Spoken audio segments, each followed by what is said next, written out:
I'm going to do a top 7 NFL power ranking. So, of course, week 1 is in the books.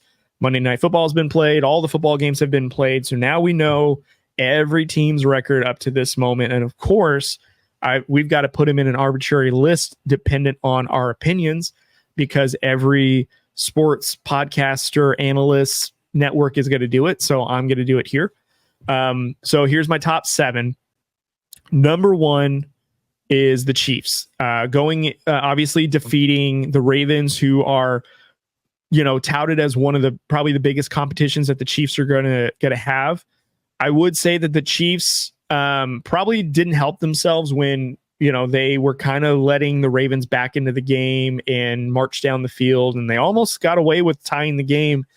But Isaiah Likely, I bet he wishes he wore just a size smaller of a shoe, or maybe he wishes that he had just, was just a few inches just away from the boundary line, and probably would have been a different story. But nevertheless, Chiefs came in. Offense looks really, really good with the weapons. Again, I've been saying this. I think their weapons look way better than last year. Rashee Rice, clear number 1 in that offense. Xavier Worthy, Valley kid, just absolutely torching the defense. Such a speedster. He is their Tyreek Hill replacement. I don't know if he's faster than Tyreek Hill, but man, he is very elusive. Defenses are going to have a hard time containing Worthy. Obviously, you have Travis Kelce, who's a great decoy. Isaiah Pacheco, no doubt number 1 running back in that offense, considering that Andy Reid is notorious for having a running back by committee, but clearly it's Pacheco who's the number 1 guy. He just runs with anger. He catches passes out of the backfield, and he's very good. Chiefs number 1. I don't know how we can not have him number 1. That's what I have. Number 2, 49ers. They took an AFC team that's getting back a quarterback who is considered one of the greatest of all time. And granted, he's coming back from an Achilles injury, so let's factor that into that as well. But the Jets defense is supposedly supposed to be top 10, and this 49ers offense made them look like they didn't exist. Granted, there were some times where the Jets were able to get some stops, and 49ers had to punt the ball over, but not very many times. This 49ers offense was able to move the ball. I mean, they literally put in a backup running back because Christian McCaffrey, was unable to go tonight because of a calf injury. And you had a backup running back that was able to get 100+ rushing yards on a defense that's touted as top 5 or top 10, excuse me. That just shows you how much power that the 49ers have at the offensive line to force their will on that. And also their defense made this Jets team very immobile. Like, even though Rodgers was there, he didn't have enough time to throw in the pocket. Receivers weren't able to catch very much, but the 49ers were swarming into the ball. Bryce Hall had a couple of runs where he broke away, but for the most part, he was contained. 49ers played very, very good team defense. And they made the Jets look like that they didn't belong in the field with the 49ers. It was a show. So I got the 49ers number 2. Number 3, I have the Eagles. I think them going, of course, being international waters, not really international waters, they're just in Brazil, but I think them being in Brazil, going against Green Bay's Packers team that a lot of analysts are high on. They have the Packers going deep into the playoffs. Some of them even saying that they're going to be either representing the NFC in the Super Bowl or winning the Super Bowl altogether. I think the Eagles going there and defeating them, unfortunately, it was at the expense of Jordan Love being injured, but this Eagles team looked very good. A.J. Brown looks like he hasn't missed a step. Devontae Smith was very involved in the offense. Dallas Goedert, of course, that security blanket for Jalen Hurts. Jalen Hurts looked really good. I think Kellen Moore's offense looks really suitable for Jalen Hurts. That offensive line struggled a little bit earlier in that game, but it definitely looked a lot better as the game wore on. Oh, and this one no-name player that I'm not sure if anyone's heard of, I think it's Saquon Barkley, who had 3 touchdowns in his debut with the Eagles behind, again, a top 5 offensive line in the NFL, looked scary.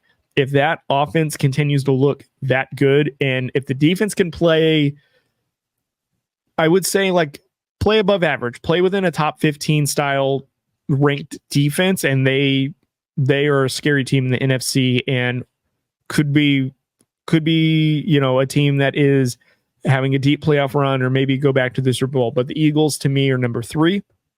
Drew Code Sports Talk is supported by SeatGeek. SeatGeek is your go-to app for tickets, making it super easy to find the best deals. They even rate each ticket deal on a scale of 1 to 10, so you know you're getting your money's worth. And as a special thank you to our listeners, we've got a promo code just for you. Use Drew Code at checkout to get $20 off your first order. That's $20 off your first purchase, whether it's for the game that you've been dying to see or that concert that everybody is talking about. Head over to SeatGeek now, find your perfect seat, and use Drew Code for $20 off your first order. SeatGeek. Get your tickets to the action today. Number 4 is the Lions. I probably would have had them a little bit higher had they won a little bit more convincingly against the Rams. Rams actually pushed them to the brink, and actually, obviously, they had an overtime game to decide it because it kept going further down the line. But for the most part, the Lions were able to move the ball really well. Their defense, a bit of a question mark, but maybe it was just a good Rams offense that was able to move the ball. And also having Cooper Kupp helped the Rams a ton. And, Detroit Lions didn't have anything to stop them. But, Jamison Williams looked phenomenal even after I forgot who the player was. There was a player that was injured, but for the most part, Amon-Ra St. Brown was pretty much contained. Williams just went off. He looked great. He looked like the first round draft pick that they set out to have. And he's probably going to have a very explosive season with the Lions. So be on the lookout for that. Their run game was really good. Still using David Montgomery pretty regularly, along with Jamar Gibbs as that really good switch up back. Lions looked really, really good. I'm curious to see how they're going to look in week 2. But they are my number 4 team in my top 7 power ranking. Number 5 is the Houston Texans. Again, as I mentioned, I'm really high on this Houston Texans team, and they had a really good game against the Colts, who are a sleeper AFC team, but they absolutely looked great. CJ Stroud in this offense with Stephon Diggs, Tank Dell, Nico Collins looked great. That defense also very, very good. Even though they had a really tough assignment to contain, control, make sure that Anthony Richardson didn't, have too big of a game. I think they did a pretty good job, but for the most part, that Texans offense really did really, really well. I think they played from behind early on in the game, and then they absolutely just turned it on. They looked very, very good. Number 6, Miami Dolphins. Look, I think the Dolphins having a low scoring game, 20 points low scoring for them is a little funny, but they were down majority of this game. I even believe that they were down going into the fourth quarter, showed a lot of grit, a lot of resilience. And the Jaguars are, for all intents and purposes, a good AFC team. And the Dolphins just outplayed them. Their defense finally hunkered down and was able to get some stops. Tyreek Hill, of course, had that 80-yard touchdown and that celebration about what happened earlier in the day, which is unfortunate that took place, but I'm glad that he's okay, and I'm glad that he had a good game, kind of put that behind him. But the Miami Dolphins did really, really good and started off slow, finished strong, came from behind. Can't not dismiss how they played, and who they played to kind of factors in that. So I have Miami at number 6. And at number 7, the Buffalo Bills. I was curious if the Bills were even going to make my list or not, just because, Bills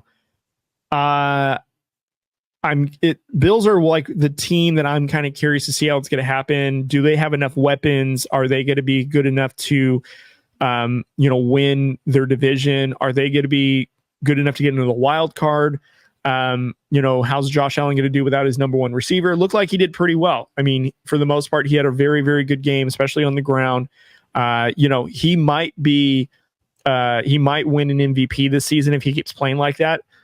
Going against that Cardinals team, which had a lead on them for a while and was outplaying them in that first half. And then the Bills finally settled down and was able to make plays, get ahead and stay ahead for the most part.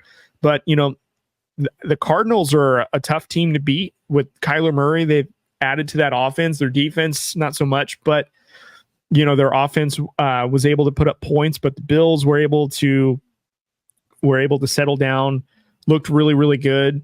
And, we'll see if this is Josh Allen's MVP season, but for the most part, played really, really well. And I can't overlook the Bills being in my top 7. So that's it. So number 1, I got the Chiefs. Number 2, I have the 49ers. Number 3, I have the Eagles. Number 4, the Lions. 5, Texans. 6, Dolphins. 7, Bills.